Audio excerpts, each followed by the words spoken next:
নরেন্দ্র মোদীর ১২ বছরের দীর্ঘ শাসনামলে এই প্রথম কি ভারত এত বড় আন্দোলনের মুখোমুখি হল? উত্তর হল না।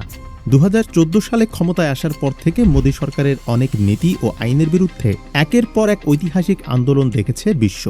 আজ আমরা ফিরে দেখাবো গত এক দশকেরও বেশি সময় ধরে ভারতের রাজনীতি কাঁপানো ৫টি বড় আন্দোলনের ইতিহাস। ২০১৯ সালে দ্বিতীয় মেয়াদে বিপুল ভোটে জিতেই মোদী সরকার পাশ করে বিতর্কিত নাগরিকত্ব সংশোধন আইন বা সিএএ। এই আইনের বিরুদ্ধে সারা ভারত জুড়ে দাবানলের মতো ছড়িয়ে পড়ে প্রতিবাদ। বিশেষ করে দিল্লির শাহিনবাগ হয়ে ওঠে এই আন্দোলনের কেন্দ্রবিন্দু। টানা কয়েক মাস ধরে ভারতের অসংখ্য নারী ও শিক্ষার্থী শীতের রাত উপেক্ষা করে রাস্তায় বসে প্রতিবাদ জানান। সরকারের পক্ষ থেকে একে জাতীয় নিরাপত্তার বিষয় হলেও ভারতের ধর্মনিরপেক্ষতার মূল কাঠামো রক্ষার দাবিতে এই আন্দোলন ছিল মোদি 2.0 সরকারের বিরুদ্ধে প্রথম বড় রাজনৈতিক ধাক্কা। মোদী সরকারের ইতিহাসে সম্ভবত সবচেয়ে বড় এবং প্রভাব বিস্তারকারী প্রতিবাদটি ছিল ২০২০-২১ সালের ঐতিহাসিক কৃষক আন্দোলন। ৩টি কৃষি আইন বাতিলের দাবিতে পাঞ্জাব, হরিয়ানা ও উত্তরপ্রদেশের হাজার হাজার কৃষক ট্রাক্টর নিয়ে দিল্লির সীমানা অবরুদ্ধ করে রেখেছিলেন। ঝড়, বৃষ্টি, তীব্র শীত আর কোভিডের মতো মহামারীর মধ্যেও টানা এক বছরেরও বেশি সময় ধরে চলে এই আন্দোলন। ২০২১ সালের প্রজাতন্ত্র দিবসে লালকেল্লায় কৃষকদের প্রবেশ এবং পুলিশের সাথে সংঘর্ষের ঘটনা পুরো বিশ্বে তোলপাড় সৃষ্টি করে। শেষ পর্যন্ত আন্দোলনকারীদের অনমনীয় মনোভাবের কাছে নতি স্বীকার করে নিজের আনা ৩ কৃষি আইন প্রত্যাহার করতে বাধ্য হন প্রধানমন্ত্রী নরেন্দ্র মোদী।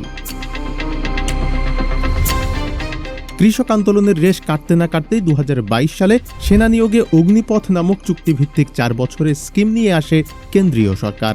এর প্রতিবাদে ভারতের তরুণ সমাজ ও চাকরি প্রার্থীরা রাজপথে নেমে আসেন। বিহার, উত্তরপ্রদেশ ও তেলেঙ্গানা সহ বিভিন্ন রাজ্যে আন্দোলনের নামে ব্যাপক সহিংসতা ও ট্রেন পোড়ানোর মতো ঘটনা ঘটে।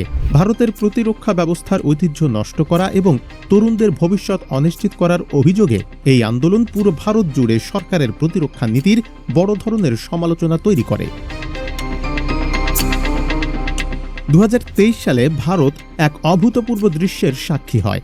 অলিম্পিক ও বিশ্ব চ্যাম্পিয়নশিপ জয়ী দেশের শীর্ষস্থানীয় কুস্তিগিররা যেমন ভিনেশ ফোগাট, সাক্ষী মালিক এবং বজরং পুনিয়ারা দিল্লির যন্তর মন্তরে রাস্তায় বসে কান্নায় ভেঙে পড়েন। তৎকালীন বিজেপি সাংসদ এবং ভারতের কুস্তি ফেডারেশনের প্রধানের বিরুদ্ধে যৌন হয়রানির অভিযোগ তুলে তা গ্রেপ্তারের দাবিতে তারা আন্দোলনে নামেন।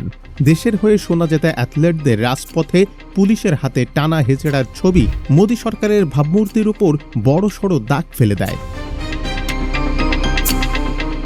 আর এবার ২০২৪ সালের সাধারণ নির্বাচনের পর থেকে ভারতের শিক্ষা ব্যবস্থার নানা অনিয়ম ও মেডিকেল প্রবেশিকা পরীক্ষা, নিট সহ একাধিক পরীক্ষার প্রশ্ন ফাঁস ইস্যু কেন্দ্র করে তরুণরা নতুন করে সংগঠিত হতে শুরু করে।